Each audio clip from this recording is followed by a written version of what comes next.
Des fouilles inopinées de sacs seront mises en place à partir du printemps pour tenter de lutter contre les violences scolaires dans les établissements et à proximité. Annonce d'Elisabeth Borne ce matin. Ces fouilles seront réalisées par des policiers, dit-elle. Réaction de collégiens. Je pense que c'est pour la sécurité. Je pensais que le contrôle de carnet à l'entrée pour qu'on entre, c'était assez. Moi je trouve ça plutôt bien parce que parfois il peut y avoir des choses, par exemple des couteaux, enfin pas des couteaux mais un petit peu des choses comme ça. Et moi je trouve ça bien qu'elle vérifie parfois et je trouve ça bien qu'ils fassent ça dans les collèges et tout ça. Parfois il y a des gens qui sont harcelés et ils se sentent pas trop en sécurité. Et moi par exemple je suis pas harcelé, du coup je me sens plutôt en sécurité. Et du coup moi je trouve ça bien qu'il y ait des gens qui se sentent en sécurité en fouillant les sacs et tout ça. Julien Chénardi, vous êtes délégué national du syndicat de police Alliance. On a entendu la voix de ces collégiens et celle des policiers. Vous en pensez quoi de cette mesure ? Écoutez, il faudra voir dans l'application de cette mesure, puisqu'aujourd'hui on a des policiers qui sont déjà très sollicités pour tout un tas de missions dans la lutte contre la délinquance et la criminalité.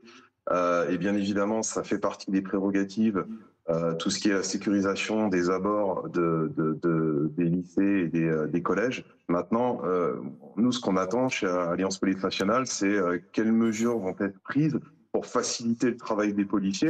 Mais alors concrètement, comment ça peut s'organiser des fouilles? Parce que vous dites que ça fait partie des prérogatives, sécuriser les alentours d'un établissement. Qu'est-ce que ça impliquerait en plus de devoir fouiller les sacs? Ça impliquerait déjà d'avoir des effectifs supplémentaires, tout simplement. Vous avez des effectifs, vous avez des patrouilles. Quand on sait que parfois, sur certains créneaux, on peut avoir une seule patrouille pour une commune. Si vous avez un lycée et un collège, on voudrait savoir comment ça va être mis en place pour pouvoir sécuriser les deux en même temps. Qu'est-ce qu'on prévoit pour la sécurisation, pour les autres missions qui sont dévolues aux fonctionnaires de police? Comment on va faire? Très simplement, c'est un peu ça aujourd'hui ce qu'on pose comme question. On sait qu'on a des problèmes d'effectifs dans beaucoup de commissariats, que ce soit en Île-de-France ou en province.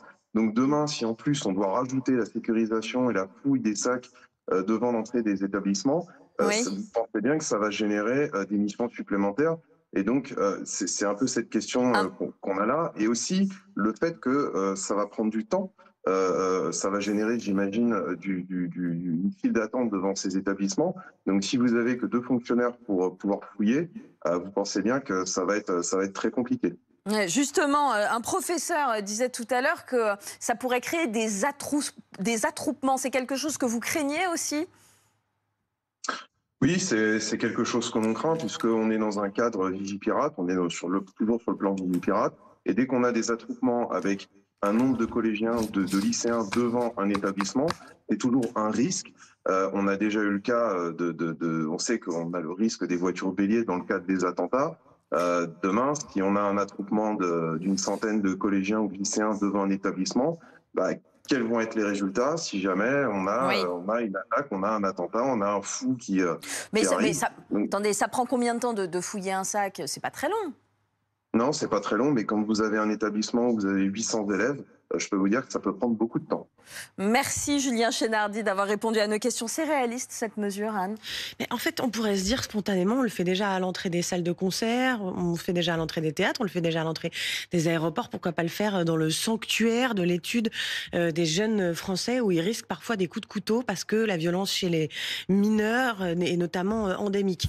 Pourquoi pas? En réalité, c'est vrai que ça pose la question des effectifs de police. Il y a 60 000 établissements scolaires en France et 150 000 policiers. En clair, ça veut dire que vous mettez 2 policiers pour chaque établissement pour fouiller les sacs, vous n'avez plus aucun policier sur le reste du territoire. Évidemment, ça paraît très compliqué. Alors, il y aurait une solution assez simple qui serait de donner le droit aux établissements, au personnel des établissements de fouiller les sacs. Mais ça non plus, c'est pas parfait parce que si vous avez un élève qui résiste, un élève agressif, vous avez des personnels qui sont pas formés à ce type de situation, ça peut vite déraper. Quant à la sécurité privée, on sait ce que ça veut dire en termes de contrat avec l'État.